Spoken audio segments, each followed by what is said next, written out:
There's a storm coming. These walls can't protect us forever.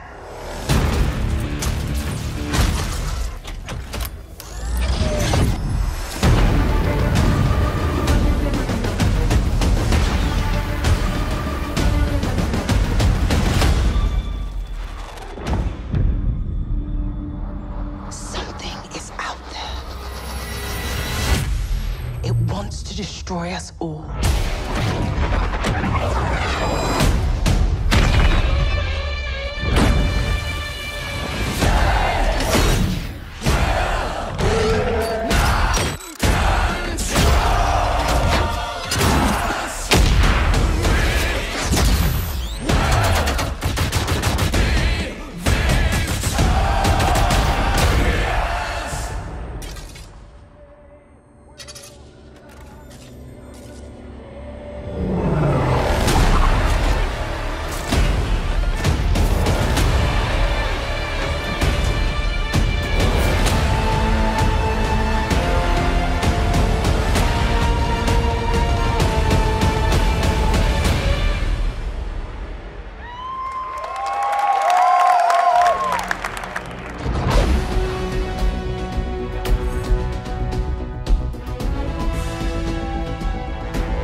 You guys, I've seen it a couple times, and it's still cool every time I see it.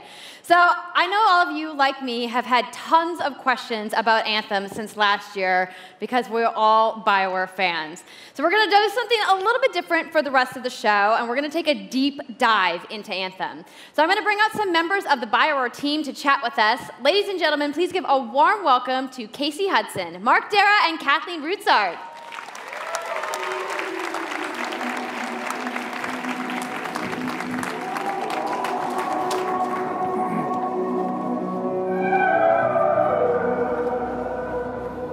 Thanks, guys. Thanks for coming out today. Just got a little game to show, right? Yep. It's going to be very exciting. So, Casey, we're going to go ahead and just jump right in and get started with you. So now, we know that you all started, or Casey, you started your career at BioWare way back in the day, but you took a couple years off. But before you came back, you actually worked on Anthem before you left.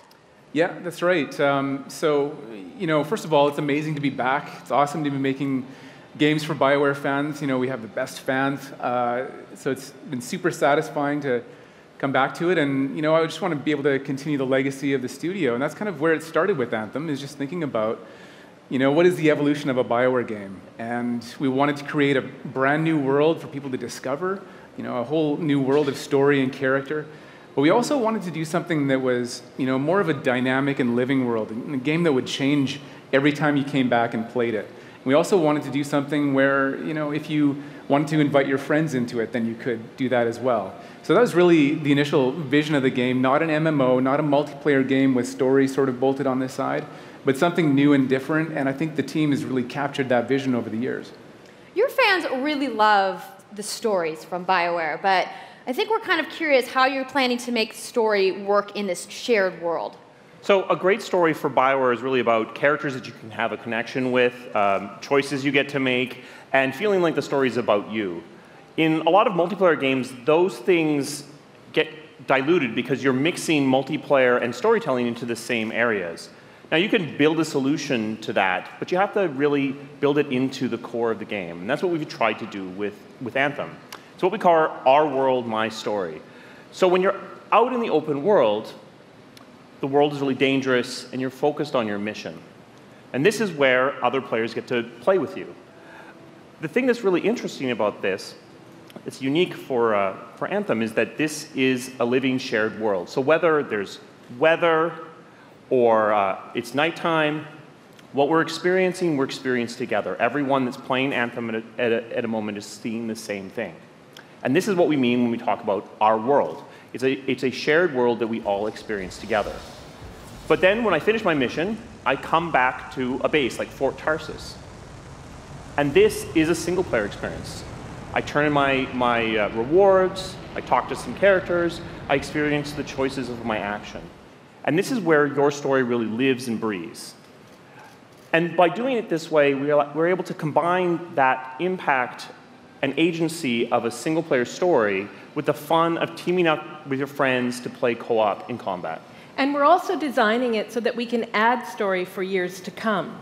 So one of the first things that we hear from our community is they want to continue to play in our worlds. When they've finished Mass Effect or Dragon Age, players want more story. And so we've designed Anthem in a way that we can actually add more story for years to come. And it could be anything. A new moment with a character that you've grown to love, or an event in the world that deepens the lore, or an entirely new storyline and plot. Well, I'm certainly not going to complain about more story. I don't think anybody out there is going to either. So Kathleen, I wanted to ask you, from a writing perspective, since you are the lead writer, can you speak to what it's like to create a new world like Anthem from the beginning? Well, what's really exciting for us, and not just the writers, but all of the devs, the designers, the artists, is that we're creating something new and mysterious for players to discover. So at the heart of the premise of Anthem is a world left unfinished by the gods. But the gods left behind their massive tools, and those tools are in constant conflict with this unknowable force called the Anthem of Creation. And the chaos of those things pushing against each other means that the world is constantly being reshaped in new and unpredictable ways. Yeah, violent storms, mutated creatures, gigantic monsters. It's a dangerous environment that you need to wear a suit of powered armor, a javelin, to be safe in.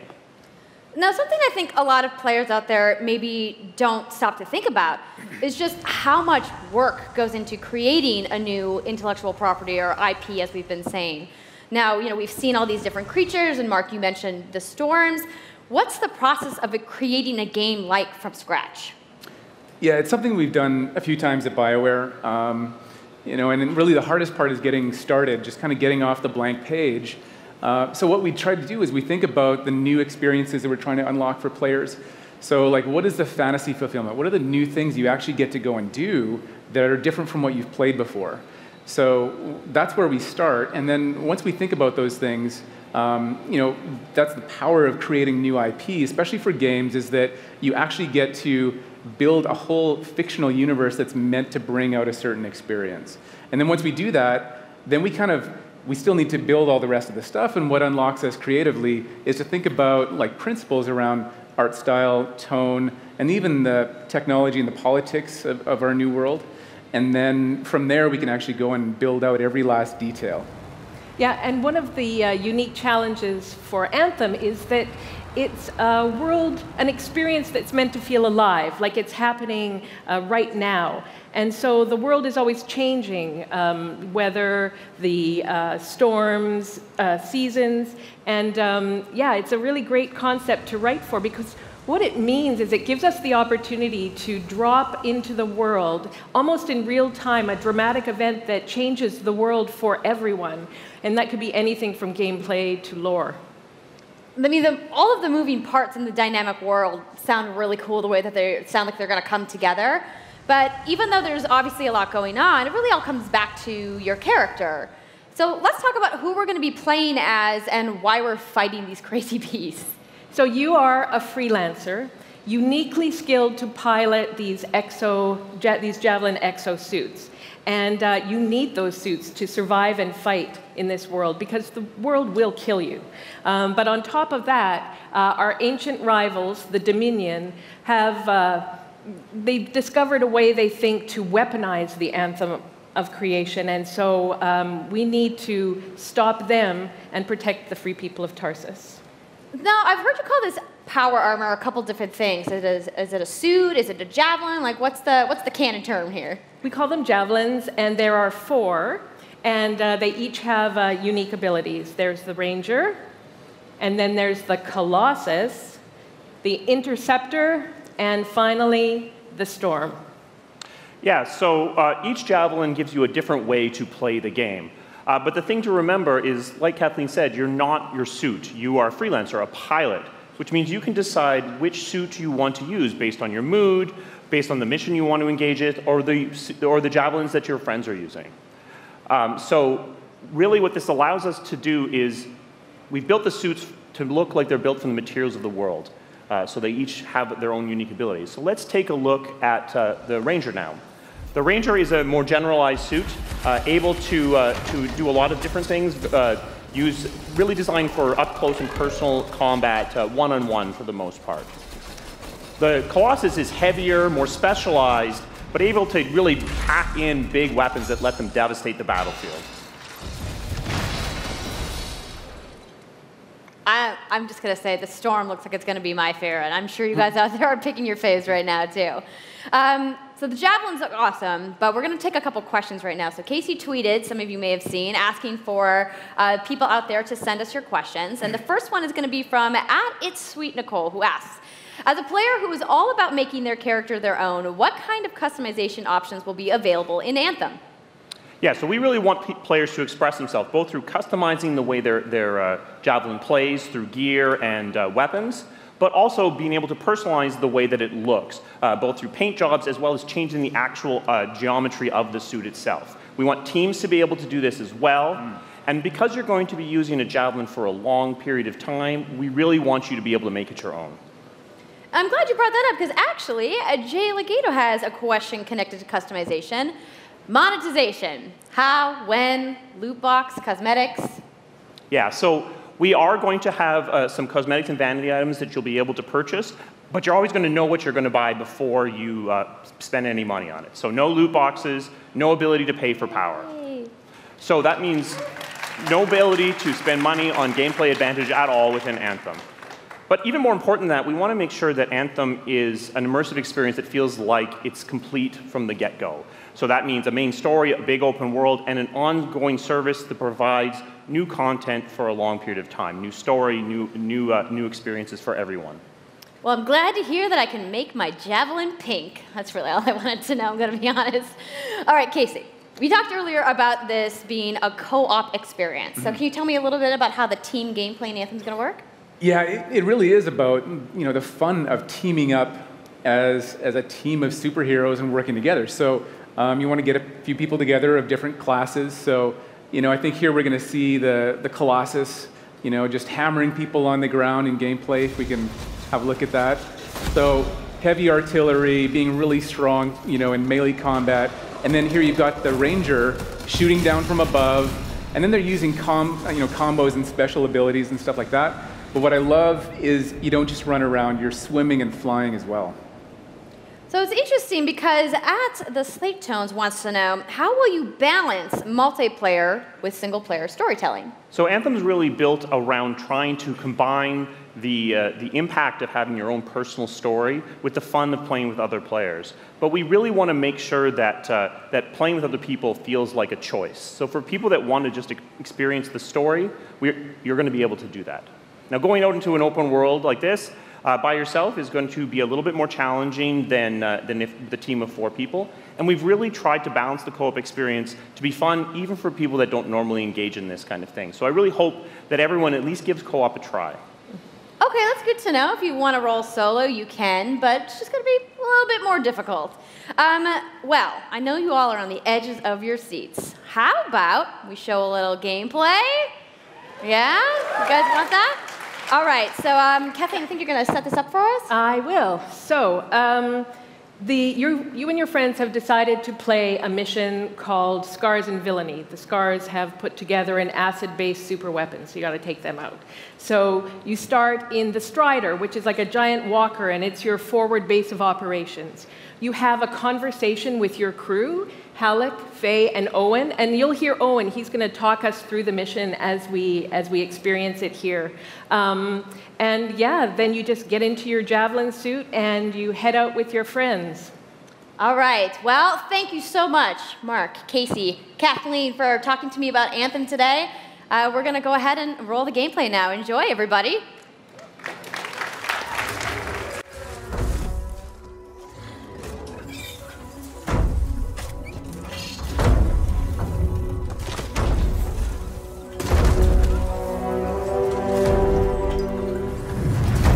Freelancer, time to get to work. Faye said these bastards made some kind of acid. They're using it as a weapon. So, find where they're making this garbage and shut it all down.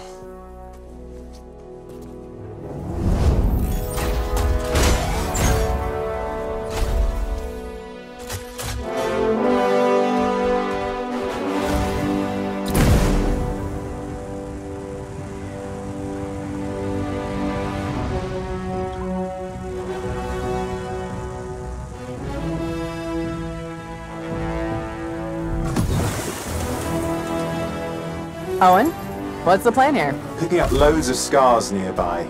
Take a look around the area, but be careful.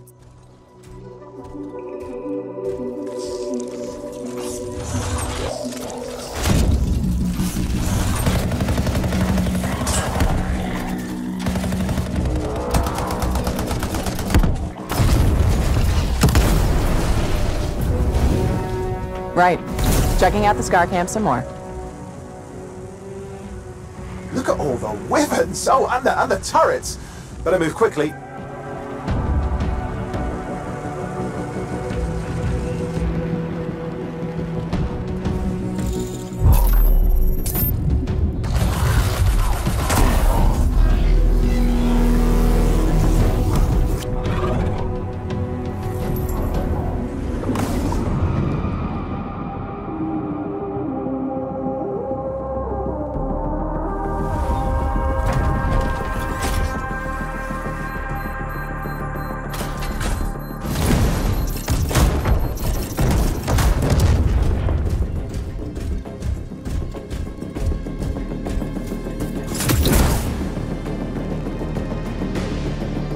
There's a Shaper relic.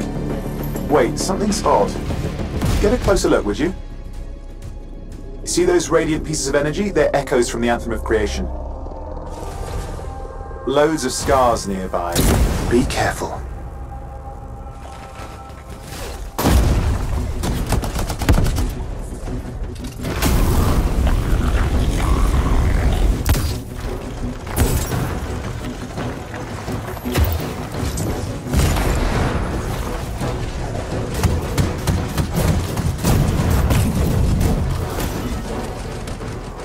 Return them to the relic. You've got to silence it fast.